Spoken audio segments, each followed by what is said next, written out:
clearly we see our role very much to provide that education and thought leadership to the market as much as it is to provide the products and the toolkit to help our clients manage risk and invest accordingly.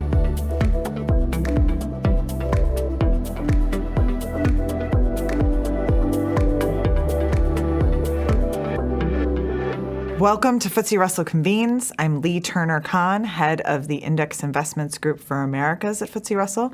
Today, I am joined with Fiona Bassett, CEO of FTSE Russell.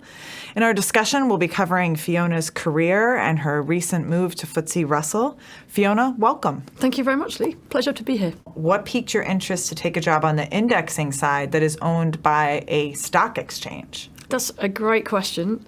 So first and foremost, when I was approached about it, obviously I had the benefit of being a client of FTSE Russell as well as other index providers. And I felt like FTSE Russell, really great brand. Unique in many ways in the sense that it has really strong, I would say, leadership positions in each of the asset classes, so can truly deliver a multi-asset class proposition. But also the fact it's part of the London Stock Exchange was hugely advantageous in delivering a really powerful client proposition, particularly because we live in a world where data ownership is critical, where clients want to go deeper with fewer, and where there are component parts of the broader London Stock Exchange Group estate that we can put together to really help deliver the ecosystem around our indices, recognizing the importance of not just the indices themselves, but the data, the analytics, the derivatives, the way in which people consume and interact with our product. And then, of course, the fact that London Stock Exchange Group is also acquisitive made that, at a strategic perspective, a really interesting opportunity. And I'm pleased to say that 10 months on, that hypothesis is wildly validated. And I think we're already making great strides, and I think huge future ahead of us. So it sounds like it wasn't just that it was the index business. It was what it was a part of, being part of the exchange and the full ecosystem there. Yeah, a strange thing for me to say, because we celebrate 40 years of actually both FTSE and Russell indices individually and collectively this year. And yet at the same time, I think we're still early in the evolution of indexing. And clearly in equities, where passive assets now have overtaken actively managed assets, it's very well developed. But I would say if you look at fixed income, we are early in the overall runway of that in areas like sustainable and the move to net zero or decarbonisation in the early stages of that. And I think the other aspect of it is you look at developing economies and their use of index funds and ETFs as the basis for moving clients from a savings economy to an investing economy.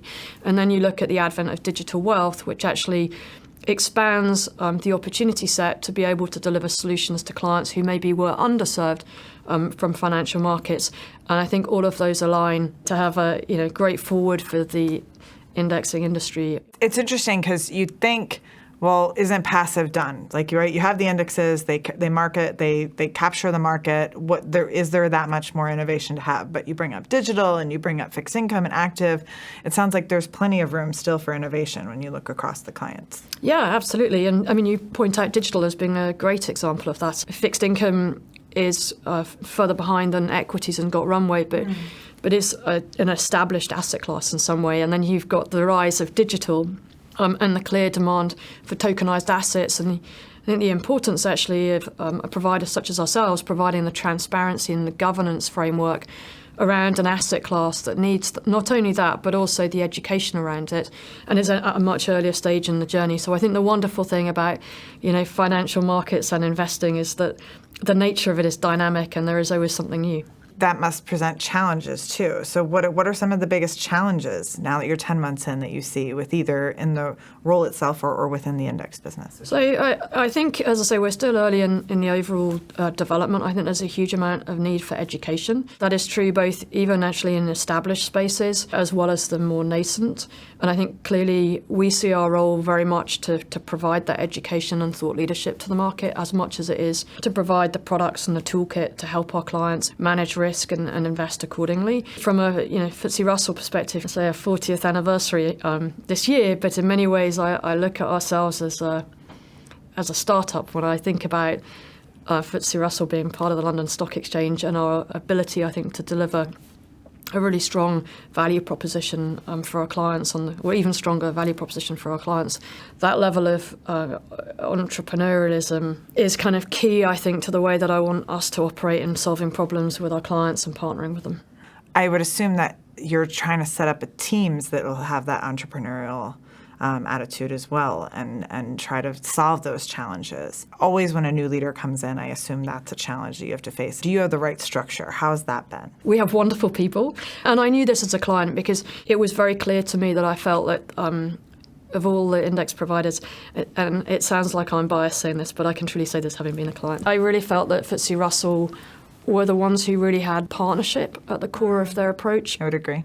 And I certainly can see this, having crossed the other side, as it were, and seeing how much this is innate in our DNA, and the desire that we have to lean in even more to that. I think, the clients are at the heart of everything that we do. We focus on how do we help our clients grow and how do we help them solve the problems, and I think we will grow too. I'm reminded of something you said to me in the first time I met you. We sat down, we had not formally met. I think we'd done a few meetings together, and you asked me to walk through my career, and I said, I had this one job. It was my favorite job. And you looked at me and you said, I want this to be your favorite job. And I was so struck by that. I was like, that's a fantastic attitude. Do you think about that every day, that everybody under you, you want them to, that's a hard challenge to get everyone to be the favorite job? Is that a goal of yours? Yeah, absolutely. I want FTSE to be fabulous, right? And I want us to be fabulous for our clients, and I want us to be a fabulous place for our people where we can have really wonderful careers, where we provide the opportunity for mobility so people can have a varied set of experiences. Organisations are at their best when they have highly motivated people who really have a sense of a bigger purpose True. And feel that they are empowered and equipped organisationally to deliver on that. And then I think magical things can happen. Yeah, I think that's absolutely true. I'm excited to try to make that happen with you. And what would you want our clients to say about us if they asked, if I said, what do you think of FTSE Russell? What's the ideal thing you want to hear? I'd love for them to say that we're their partner of choice.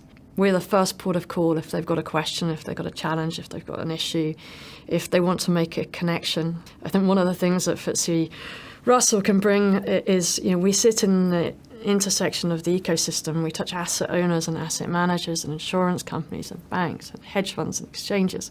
And I think that provides us with a unique lens and a unique responsibility to connect some of those dots. The power of that community, I think, is something that can be really brought to bear to bring a very positive value for clients. I completely agree. Well, I think that's a fantastic way to end on, that we become the partner of choice. So, Fiona, thank you for your time today. It was an absolute pleasure speaking with you. Thank you very much, Lee.